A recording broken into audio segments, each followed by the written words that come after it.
So pinagkasasangkalan yung edad para makalusot yung mga bata. Kaya sila gumawa ng krimen ay dahil hindi sila mapaparusahan. President, I would like to commend Senator Padilla for his privileged speech, which primarily seeks to improve our peace and order situation.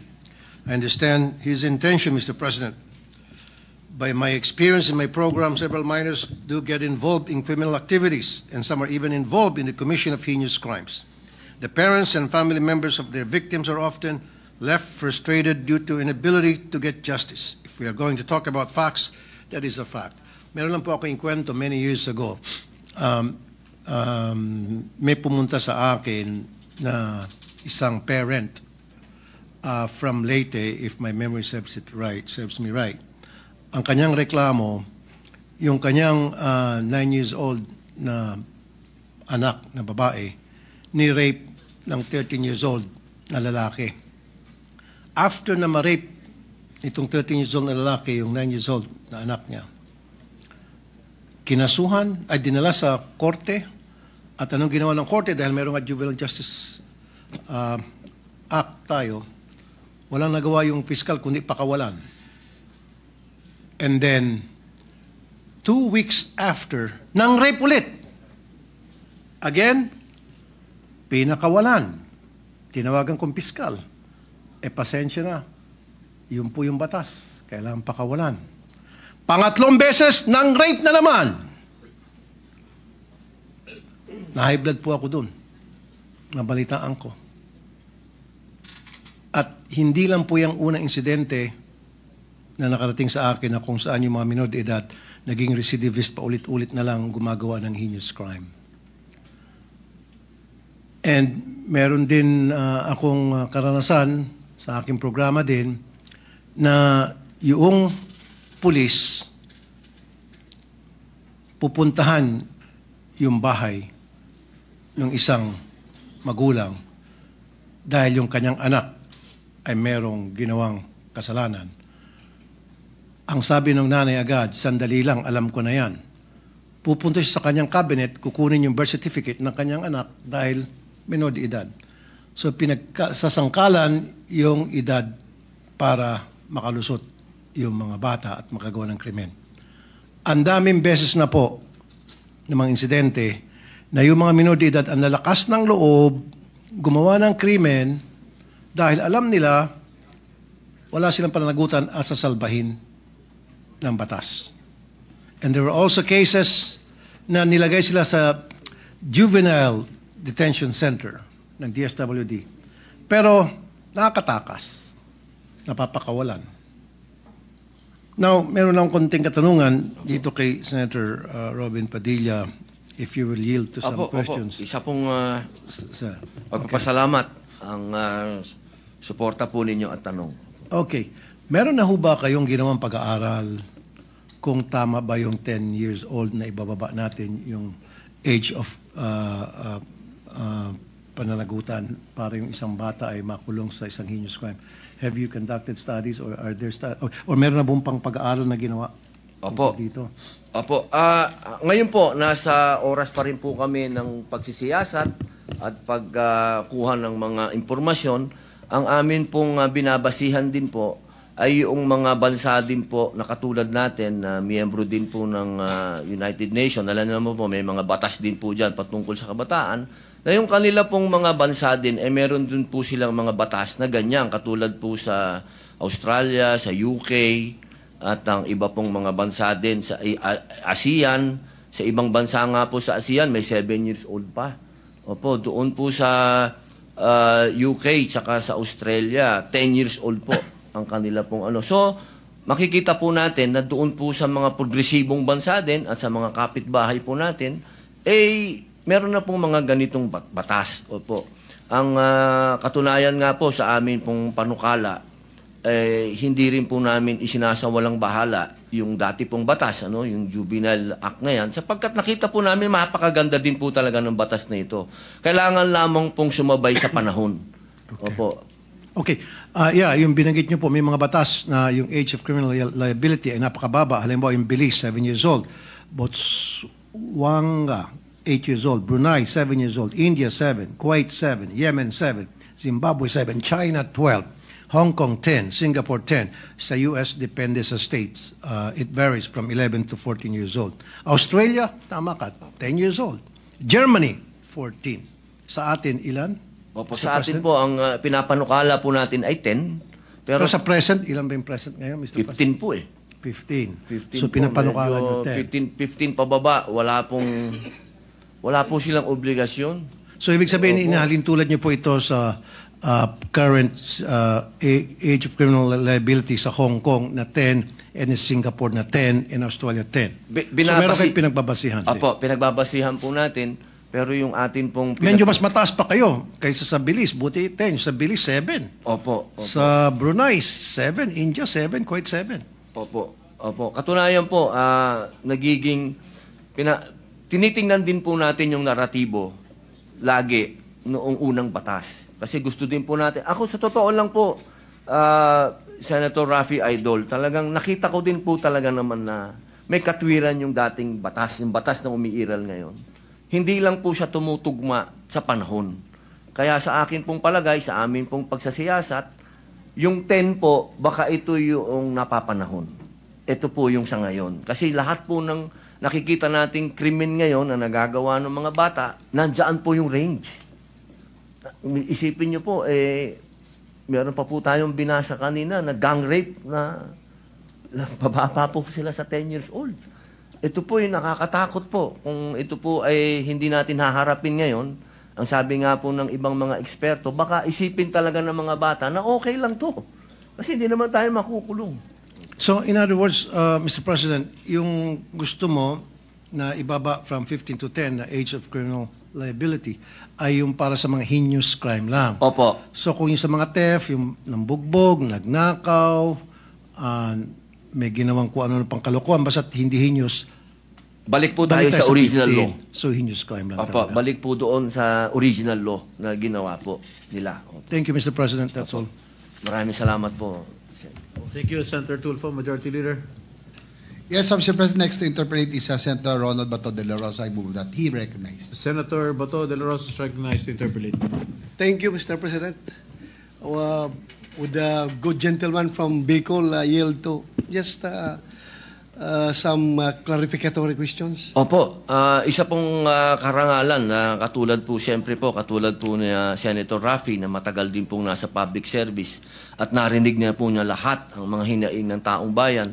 Kayo naman po ay dating PNP, talaga pong magmula sa mga lugar na malalayo hanggang sa makarating po dito sa Maynila, ay alam niyo na po ang mga nangyayaring krimen. Isa pong malaking karangalan sa akin ang marinig po kayo. Thank you po, good sponsor, Mr. President. Matanong ko lang kung ano sa tingin niyo kung itong sa current situation, ang mga bata, mga minor de edad, walang kinatakutan na batas. Kaya sila patuloy na gumagawa ng krimen. Kung tayo'y gagawa ng batas na babaguhin natin yung current na batas, i-amendar natin yung current na batas at pababawaan natin yung age of criminal liability, do you think magkakaroon ito ng epekto sa utak ng mga kabataan pagdating sa pag-commit ng krimen? Sila ba'y matatakot na, wala na pala tayong exemption, pwede na pala tayong makulong, kaya hindi na tayo gagawa ng krimen? Ganun kaya ba ang magiging epekto ito sa pag-iisip natin mga kabataan? Malakas po ang aking paniniwala.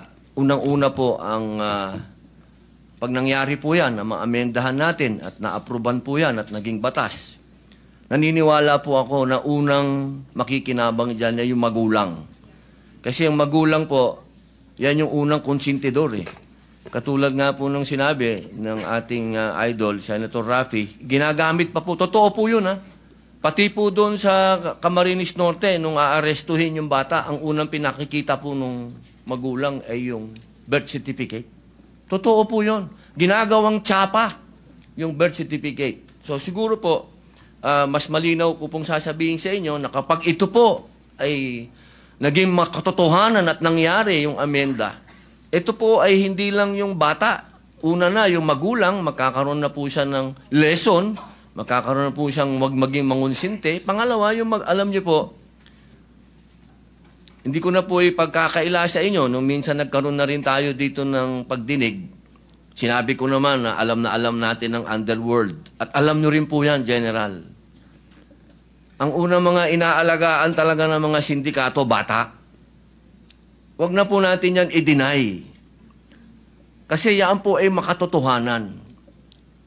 Kahit po sa bilangguan, ang unang-unang inaantay na dumating dyan, yung inosente at ignorante, yung walang aral, bata, kasi yan ho'y madaling doktrinahan. Isipin nyo, sa kalsada, sa ngayon, kung itong ganong klaseng paniniwala ang ihaharap mo sa mga bata, sige, gawin mo yan, hindi ka makukulong. Yung lakas ng loob ng kabataan natin, dadagdagan mo pa ng tsapa. Tsapa yun eh. Hindi ka makukulong. Kaya ang kailangan lamang po natin, may batas na kakatakutan. Hindi lamang po yung bata, unang-una yung magulang, pangalawa yung sindikato. Kasi dapat po nating tingnan lagi yung malaking sakop po nito. At diyan po sa kalsada, tandaan natin, ang vulnerable dyan, bata. At lalo na po, pagdating po dyan, sa usapin ng manonood ka dyan, ng kung ano-ano na napapanood natin sa social media, bata pa rin. Kaya hindi napakahirap tanggapin na pag nakagawa na ng krimen, ang sasabihin sa'yo, bata yan. Pambihira. Saan naman naging bata yung gumawa ng heinous crime? Totoo po yun, Mr. President, good sponsor. I just would like to share with you my personal experience pagdating sa modus operandi ng mga criminal syndicates using bata. Ito po yun. Isa, nung meron kaming, nahuli na puser ng droga, ininterrogate namin kung saan galing yung kanyang supply. Sabi niya, galing daw sa Cotabato. So, paano nakarating sa Davao yung supply na yan? Ganito, sir, ganito. Kunin to sa akin. Yung pala, kahit anong gawin namin checkpoint doon sa border ng Cotabato at ng Davao City, walang mangyayari. Dahil, alam mong ginagawa, meron silang bata na ginagamit. Ang bata, pinapasundo doon sa labas ng boundary, binigay yung cake, cake. Sa loob ng cake, nandun ang shabu, tinago. So, pag bata dadaan sa checkpoint, ano yan? Sir, cake ito, sir. Padala ng deliver doon sa my birthday. So, yun ang ginawa na bata ang ginagamit na courier ng drugs. Now, isa pa, yung akyat bahay gang. Yung akyat bahay gang, hindi ito basta-basta makaakyat sa mga bintana, mga masisikip na lugar. So, ang ginagamit nila bata. Meron silang bata na kinakarga para papasukin sa maliit na mga butas.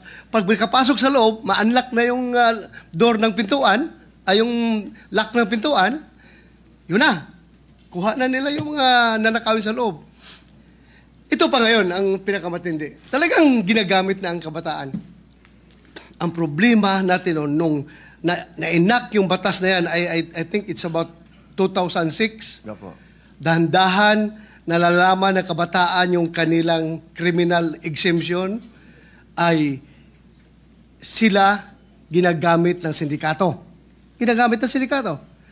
But later on, around 5 to 10 years from the enactment of that law, with all due respect sa involved sa paggawa nitong batas nito, because I know that was enacted before because of the demands of the time.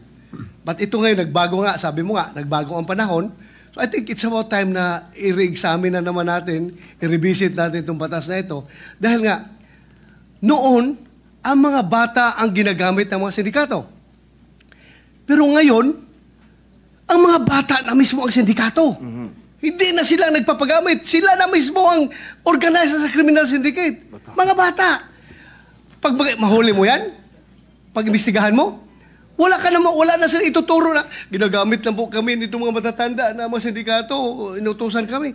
Sila na mismo. At pag hinuli mo, tama ka sinabi mo, pag huli mo, pag hawak mo sa bata, bubunot ka sa bulsa yan. Sir, birth certificate ko, less than 18 pa ako, less than 18 ako, sir, kaya hindi mo ko pwede arestuhin.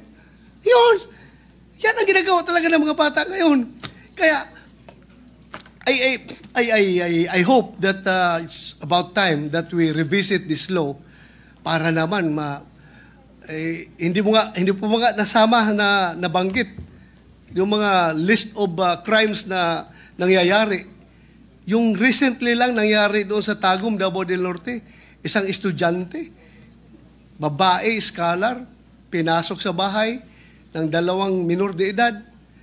Mabuti kung ninakawan lang. Pinatay pa. Pinatay yung bata. Bago lang doon sa amin sa Davao del Norte. So, I think, I hope na ma-action na natin ito ngayon.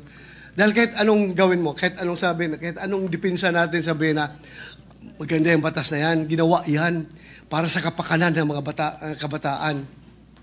Pero, I think nakikita ko it's already indefensible na sabihin natin na hindi natin na dapat baguhin ang batas na yan.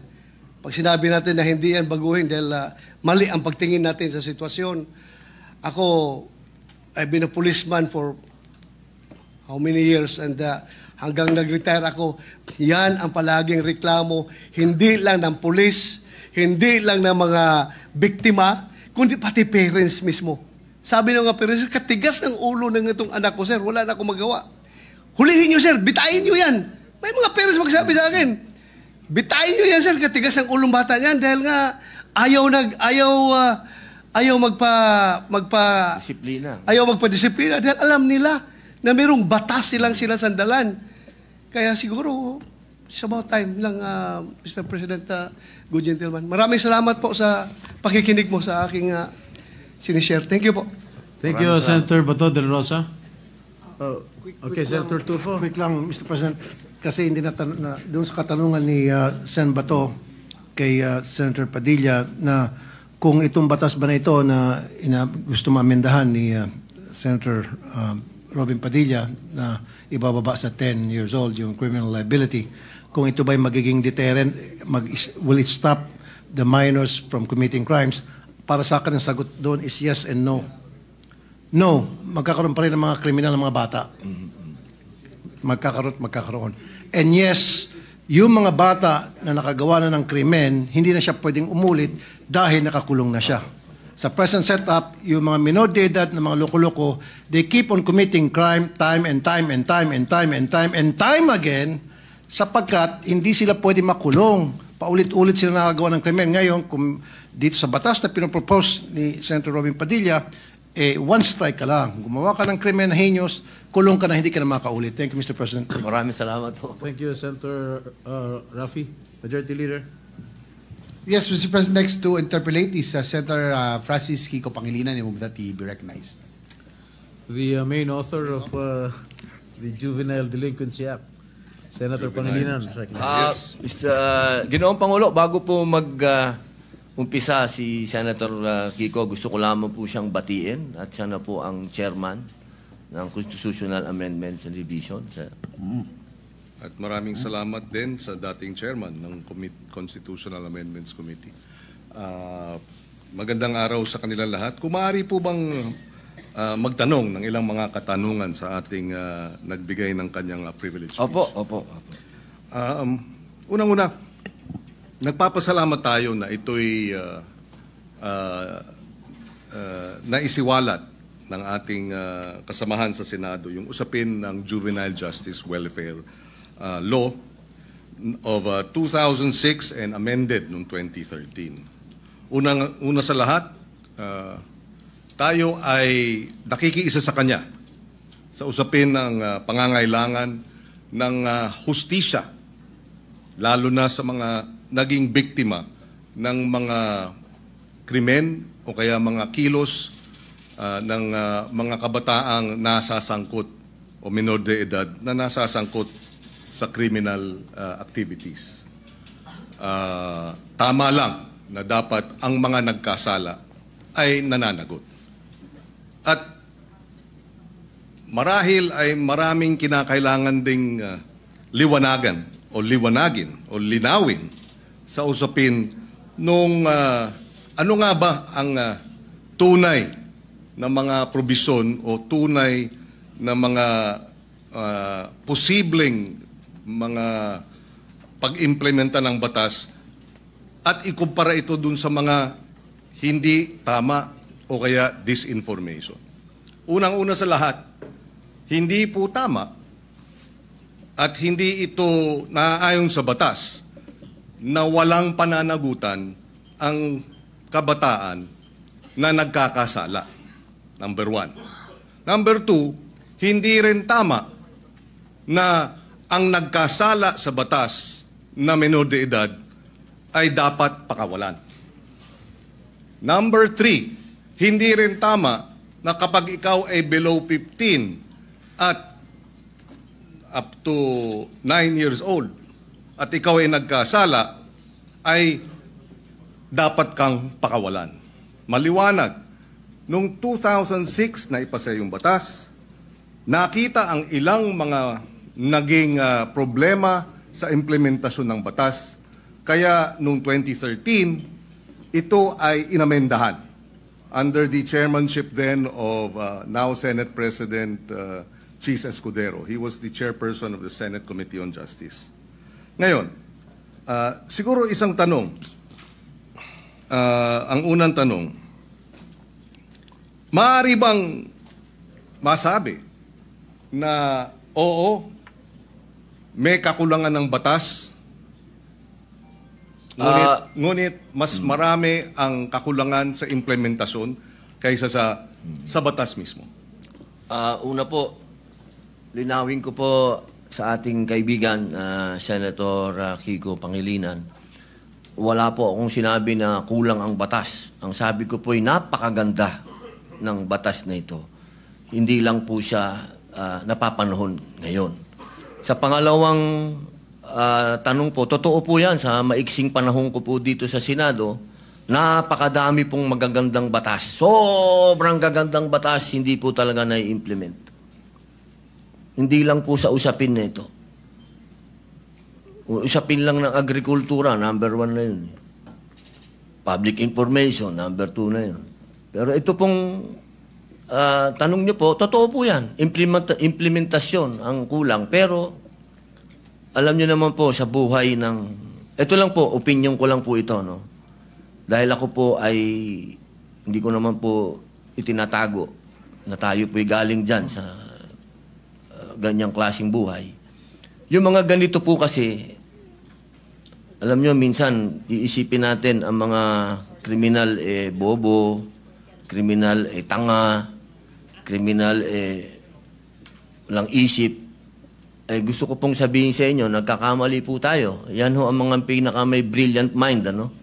Kung gusto nilang gumawa ng krimen at gusto nilang gamitin po talaga yung mga bata, talaga pong magagamit po nila.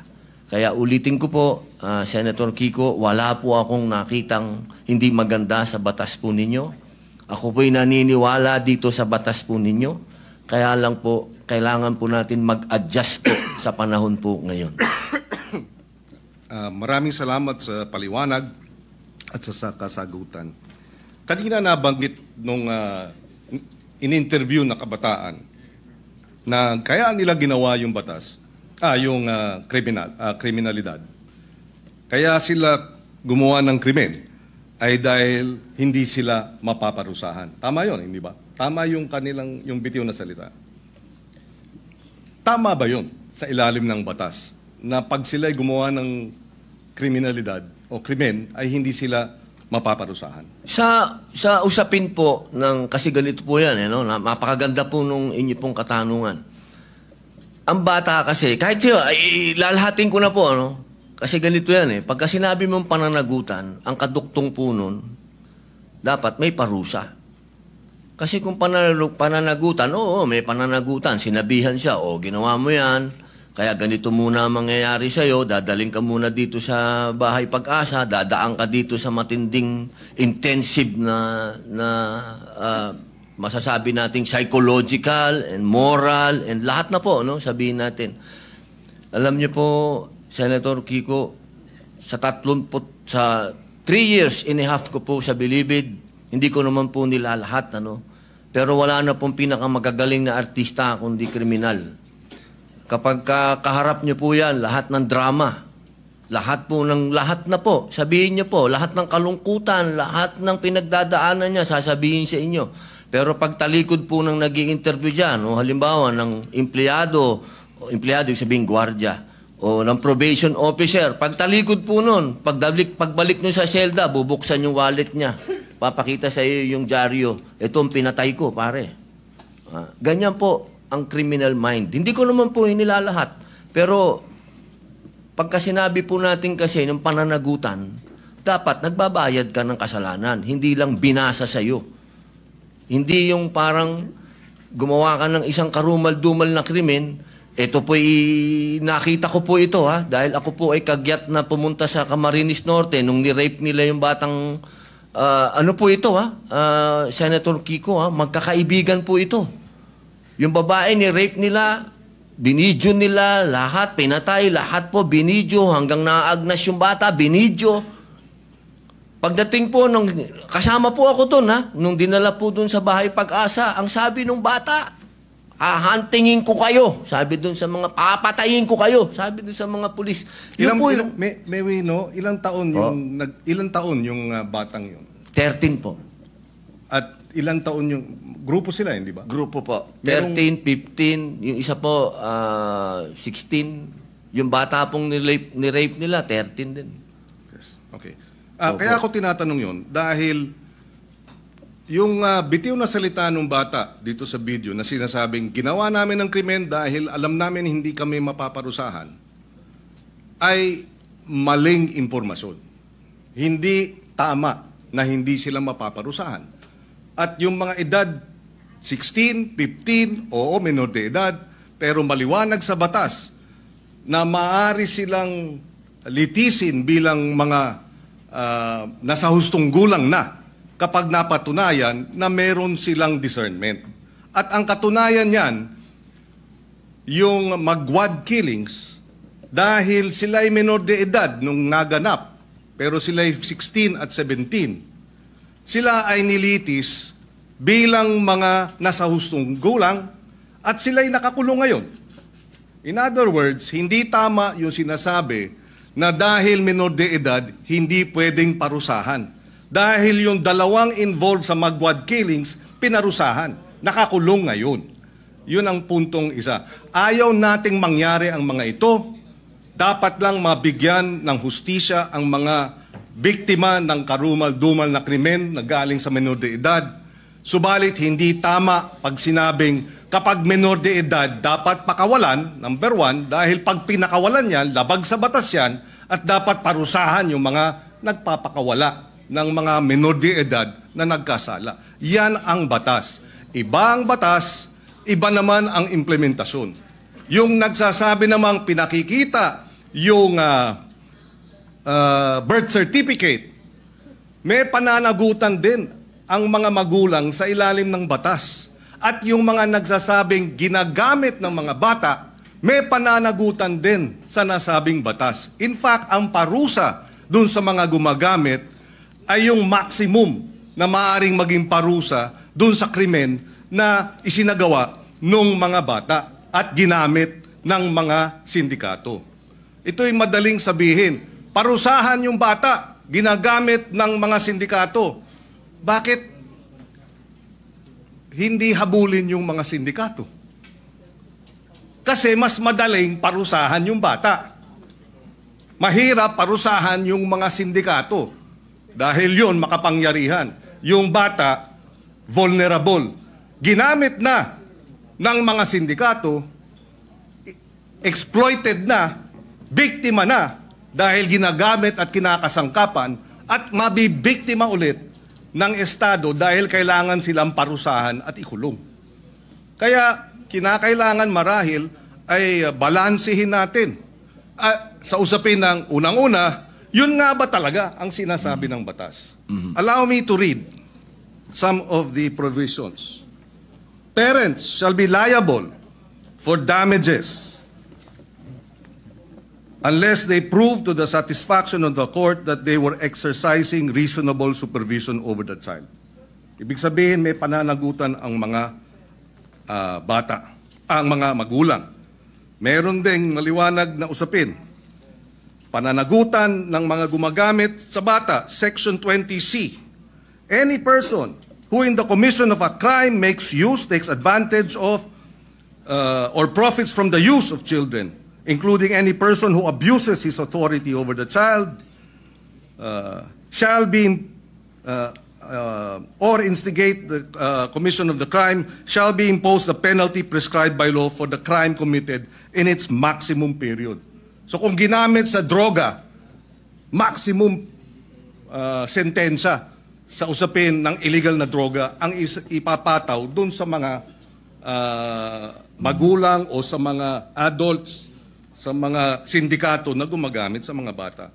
Again, ihiwalay natin yung implementasyon ng batas. Kung mayroong mga kakulungan, dapat managot sila. Pero iba naman ang batas mismo.